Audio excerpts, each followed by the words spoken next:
Broadcasting from the business capital of the world, this is the Podcast Business News Network. Welcome back to the show. We are joined by Dr. Heinz Plaumann, yes, the founder and CEO of QuantumQik Careers from Detroit, Michigan, and helping so many. Welcome to the show, Heinz. How are you? I'm delighted to be here. Same here. Are you in Detroit currently? I am outside of Detroit, one of the many suburbs. Beautiful. And you're here as a career coach and mentor. We're going to get to that and talk a little bit about what you do. QuantumQik.com. That's the website, right? QuantumQik.com. It's called QuantumQik. And the idea is kick your career to the next quantum level. Got it. Thank you. And now tell me a little bit about QuantumQik. Tell me what it is. It is a company. I'll give you a bit of my background first. My elevator speech. I spent most of my adult life working in industry globally. I worked in Canada, Germany a couple of times, North Carolina, and now I'm in Michigan. I pivoted from that. I was doing a lot of consulting already with my colleagues. Said, hey guys, let's talk about having a life fully lived. Get your career, design your career to do that. So I created QuantumQik when I retired. Again, I pivoted. And to do that in a broader sense so that I could reach more people in doing the same thing. So our mantra there is we want people to have lives fully lived as we have had. I say we, my spouse and I both. So the idea there is to talk to people to say, what are the things that are your purpose and your passion? What happened here? Where'd you go? Hello. Here I am. I'm back. I see it. Good. No, it happens to me too. I'm like, is it me? I'm touching the computer, making sure. Nope, we're good. I moved my mouse. I guess I may have touched it. The idea is to help people find their purpose and their passion. That passion is that fire in your belly.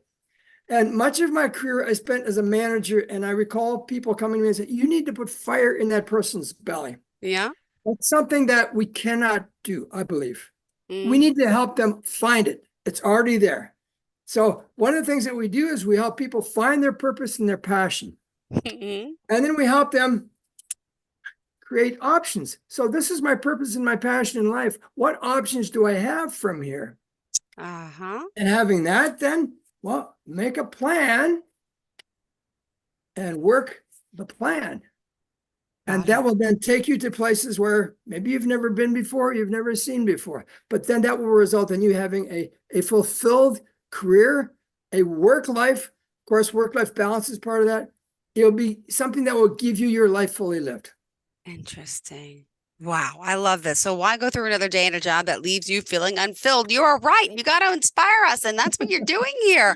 We're excited to have you. So as a career planning expert, we're going to find out more about the work you're doing, but I want to find out more about you first, if you don't mind. Could you share a little bit about your background and what brought you here?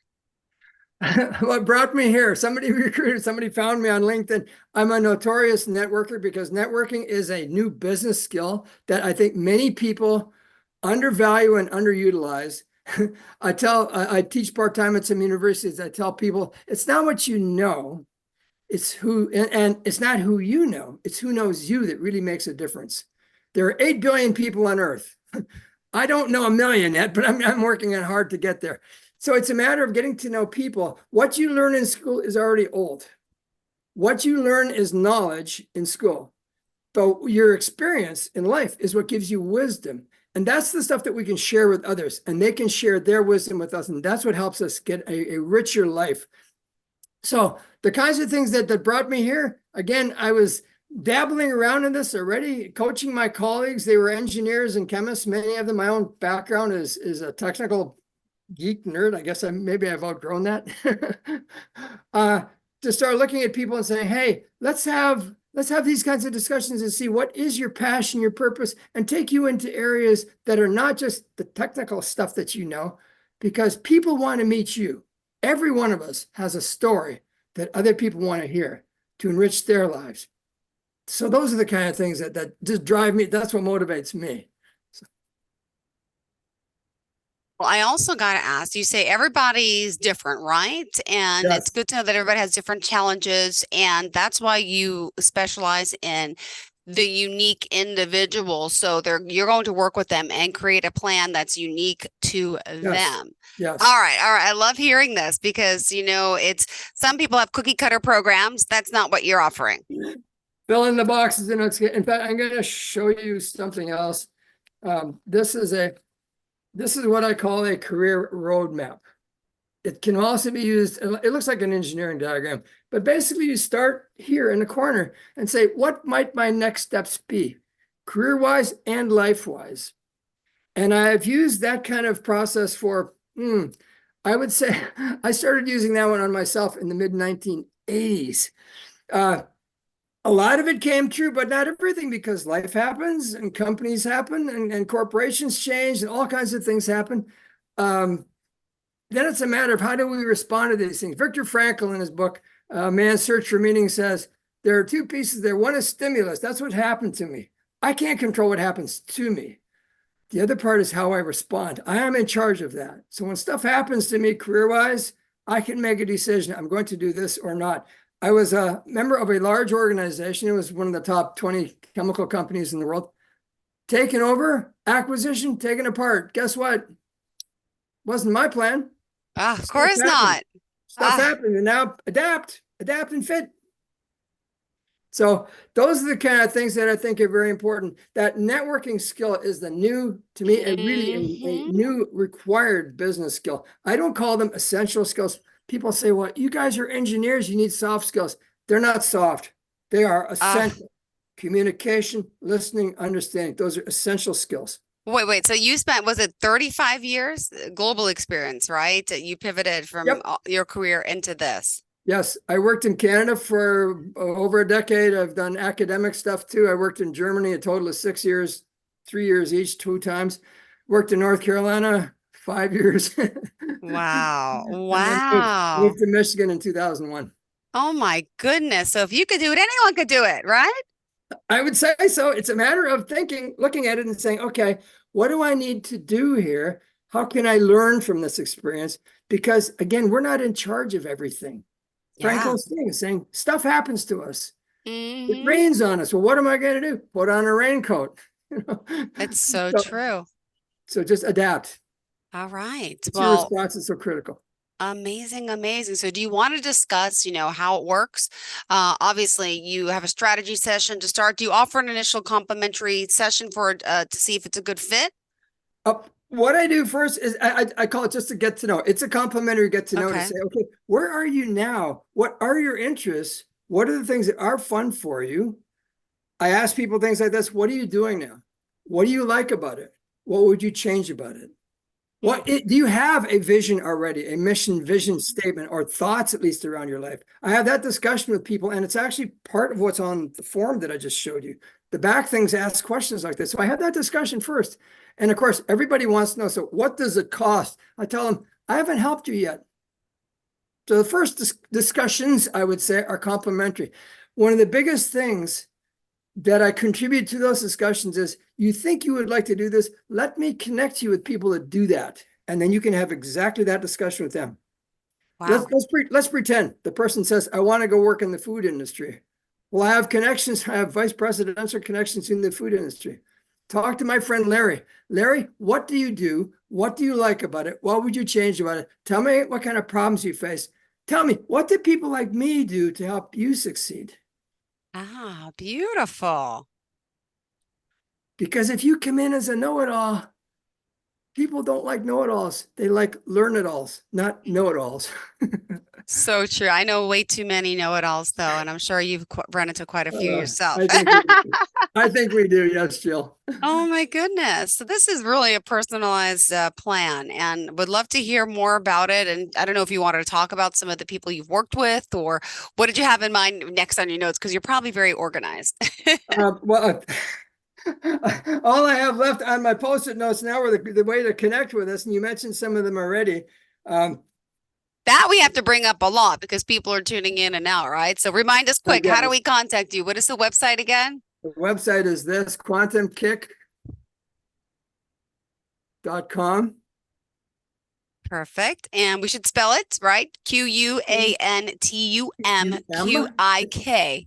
It's .com. M as in mother, Quantum as in mom, mother, and Kik is QIK.com. And in that, you'll find out how to connect with us. You'll also see one of the things we have. This is all freebie stuff that we offer through our website. They're called flashcard leadership videos. Okay. And we have about 60 on our YouTube channel. There are things about time planning, about looking at how to deal with situations, difficult situations. We've got one about how to rise above your situation. It can be stormy weather down here, but if you get in a plane and fly above the clouds, what's it like up there? It's sunny and clear. So if you can rise above your situation, then you're in the sunshine. We have several websites or several email addresses, of course. Most people do. I think at one time I had 6. This is one that relates directly to QuantumQik. It's Heinz, my first name, HEINZ, .quantumqik at Gmail. We have other ones, but that's one that's easy to use. But the one that comes easiest, I'll say, to my phone is HMPLAUMANN. So HM, my last name, Plaumann, at gmail.com. That one goes right to my phone all the time. Oh, And okay. I have shut off the notifications because nobody wants to hear bing, bing, bing all the time. It destroys our concentration. So those are the kind of things that we make available to people. Contact us. We can have that initial consultation. Again, if you Google my name and look for flashcard leadership, you will see all kinds of fun stuff to see in there. I call them for your amusement. So that's stuff that's in there. Perfect. Well, let me also ask, time management is something that people struggle with in your field of trying to start this new career path, right? Because it's very important, time effectiveness. And I feel like a lot of us today are always attached to the computer, on the phone. And how do you gotta kickstart the younger generation with that, right? Well, I hate to say it's across generations. I don't know. You may be right. I can't disagree with you. But the whole idea is what we are really struggling with is not so much time management, but focus and attention management. Time effectiveness. That's what it was. Yes. And you said it right. You said it right a moment ago, Jill. What I tell people is you have all the time you're going to get. What do you mean? Well, you have 168 hours every week. Then it's a matter of how do you slice that up for you to have that life fully lived? And I love it when I hear people say, yeah, but. A friend of mine taught me the yeah, but bird is extinct. So what do you mean the yeah, but bird? As soon as you or I hear yeah, but, what are we going to hear next? Yeah, but Jill, it's an excuse coming. You don't understand. My case is different. Well, let me check. You got 168 hours a week, right? Like I do. And you have all the time you're going to get. That's all you're going to get every week. So then it's a matter of what's the first thing you need to do? What are the most important things? Covey talks about that as first things first in his 7 Habits of Highly Effective People book. David Allen talks about that in his book about time effectiveness. The whole idea is to do the most important things in your life. Because if you do them, then you will have that life fully lived. You say, these are the biggies. There's a rock model for that. They say, these are the biggest rocks in my life. Work on those. So those are the kind of things, again, you'll find lots of stuff on our flashcard leadership stuff on how to run meetings that really work, how to prioritize stuff, how to prioritize things using what's called an Eisenhower matrix. It's important and it's urgent. That's a fire.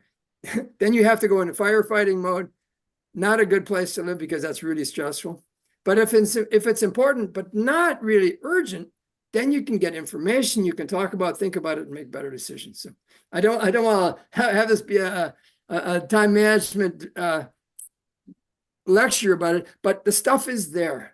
We're all struggling with that, I believe. We're all struggling with focus because it's too easy to see too much stuff on here. Stop scrolling. It'll be there later. Don't worry. Gosh, it so is. Time effectiveness. You're right. And, let me ask you, could you share a story or two about someone that you've helped transform and kind of walk us through what they were going through and how you transformed them from A to B and they got that dream career? Sure. I've done those kinds of things. An example of a person, again, this person was I'll say a technical person in their background. They had a PhD in chemistry, and they were doing rotational assignments in a large corporation. And they just found that they were being not encouraged to use what they had learned. Rather, they were assigned to a job where they were doing really controlling work. And I'm thinking, man, you have a Okay. PhD in chemistry. Why are you masquerading as a Yeah. controller? Well, that's the job that they needed somebody to do. And they said, well, he can do it. And I looked at that, I coached him and said, hey, there are other things to do. I'll connect you with some folks. Connected him with some folks. He took a look at them. He had exactly that conversation. What do you do? First, your elevator speech. People have to have a picture frame to say, this is who Jill is. Okay, so now I know something about Jill. This is who Heinz is. This is who this person is. So they have a picture frame to say, okay, the person is not whatever. They will say you're not this. You're more like this. Okay, then they have that context. And then ask the other people and say, so tell me, what do you do? You know something about me. Tell me, what do you do? What do you like about it? What would you change about it? Oh, by the way, who else should I talk to? The one thing I tell people, that's never a situation where you should beg for a job, because beggars don't get hired. Yep. I tell people, don't beg for a job, but you may say, who else should I talk to? By the way, do you have opportunities for people like me? And that's I'll say it's a pretty subservient kind of thing to say, what can I do to help you succeed? It's not about how smart I am. It's about how successful you can be when I'm working for you. So those are the kind of things. In this one case, the person now, he worked in Michigan for a while, then in Houston, then now works in Washington for a completely different organization. Awesome. Good job. That's one example. Several others like that. I'm working with a person right now that was an engineer doing a lot of LED type design and systems design. Got let go. Guess what? Life happens. Got let go and said, Heinz, what am I going to do? And so I'm coaching them through these kinds of things, setting up contacts again and saying, talk to this person. Well, what if they don't hire me? That's not the question. The question is to talk. Yeah. Ask, what do people like me do for you? Even when I'm coaching students, I coach a lot of students into and out of job fairs and things like that. I say, well, ask people in industry. Yeah. Many engineers, I think over half of engineers go to industry first before they decide to go longer in school or whatever. They usually go to industry first. Ask employers, what do people like me do to help you succeed, of course? And again, it's not how smart you are. Do you provide options around a further education? Do you provide options around extra benefits? I'll divert for just a second. People often ask me, so how do I negotiate a better salary? And I said, usually the person that mentions money first loses. If you are an engineer or if you're in a certain field, an IT person, then you should survey or view the surveys that are available on what salary ranges are. And your future employer should provide you with something that's in that range. And then say, well, okay, so you're landing in the range or not. If you say, I looked at the surveys from my field and you're way off base, then they will know right away you cannot be happy. You will not be happy.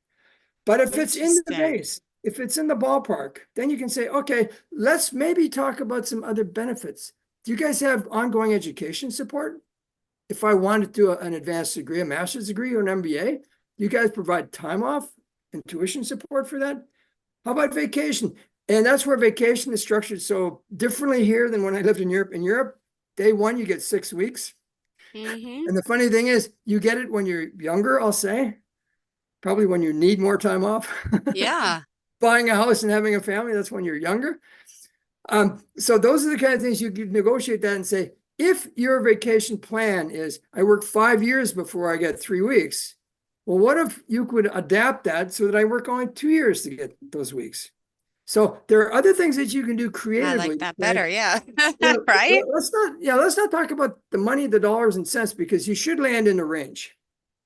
And then it's a matter of how happy can you be with, is it enough? So. Interesting. I never heard that about money. Don't mention it first. Yeah, the person who mentioned it first will lose. Because a lot of us want to know, well, what's the salary, right? Of course. Well, you should know what the range is before you go in. All right. Good to know. A bargaining chip there to hold tight. We only have 4 minutes left in the show. It goes so darn quick. What else for today did you want to make sure we cover here on your first show? Well, I think those are the main things that I talked about. We want our mission, our calling in QuantumQik Careers is to help you have a life fully lived. And in doing that, by helping you discover your passion, your purpose, basically, why are you breathing? Your passion, your purpose. And then from that, look at some options for you, create some options around career things. Yep. A lot of that is networking, where we help you design and connect with some folks. Make a plan, work the plan, and that's where we help you design those kinds of steps for you. Again, we are hoping and striving for you to have a life fully lived as we have. Interesting. And if you could do it after, you said, how many years? 35 years you worked in the other field? Yeah, 35. I'm not in my 30s or 40s anymore. How long did it take you to transition, though, from that? How did you get inspired to do this, to start helping people? Well, things happened in my position, in my corporation. They were going through some reorganizations, and I said, this would be a good time for me to retire and leave and do this other stuff that I was already doing somewhat as a hobby, an internal hobby in the organization. I was known for that. I tell people, what comes in the room before you open the door? Your reputation. So younger employees, they said, you want to talk about career planning and make connections, go talk to Heinz. He'll help you design a map. He'll connect you with folks internally, and then you can navigate your ways. So those are the kind of things I was already doing internally. And when okay, now it's the right time. I just kind of reach inside yourself and say, what next? Yeah. Leave, retire, pivot, start this. And it's been so much fun. Retire. Is this considered retirement? Because you're working a lot, aren't you? I don't know. I don't tell people I'm retired. I tell them I pivoted out of industry. That's what I tell them, Jill.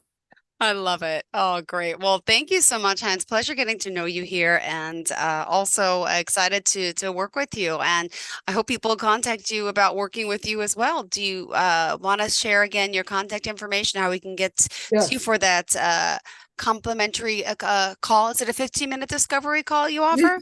The easiest way is to send an email. That's just the thing that works best. Yep, I hear you. hmplaumann@gmail.com. Send an email, and then we'll set up something. We'll set it up through Outlook or something that we'll set up a meeting time. Again, first one is just a discussion to say, you get to know me, I get to know you, and we say, so what can we do from that? Perfect. Okay. We love hearing that. Thank you again. And to get started, reach out, tell them we sent you, of course. And how did you want to leave off today for your listeners about why they should reach out to you? What makes you so amazingly warm and receptive to helping people? Not just your personality. I could sense that. What else? For me, time is very slippery. You again, as I said, you have all the time you're going to get. Time is very slippery. And time goes away very, very quickly. And all of a sudden you turn around and say, guess what? Now I'm 30. Now I'm 40. Now I'm 50. Now I'm 60. Well, where did that time go? Are you really living that life fully lived? What could you have done different? So we want to have people experience that now rather than live in regret. So that's the thing that drives us. And that's what I hope drives you to contact us so we can help you. I hope so too. I think we can. Thank you so much for being here and joining us, and pleasure having you. This is exciting work you do. And again, reach out. Thank you so much. Have a great day. Bye-bye. You too. Bye-bye now. Are you looking for even more of the podcasts and hosts that you love? The Podcast Business News Network is proud to announce that you now have even more ways to listen live. Check out the MyTuner Radio, online radio box, and Simple Radio apps on iOS and Android, or find us online. Search for Business News Network on mytuner-radio.com, or search Podcast Business News Network on streama.com and onlineradiobox.com/US. Take your podcast on the go and don't miss a minute of the action.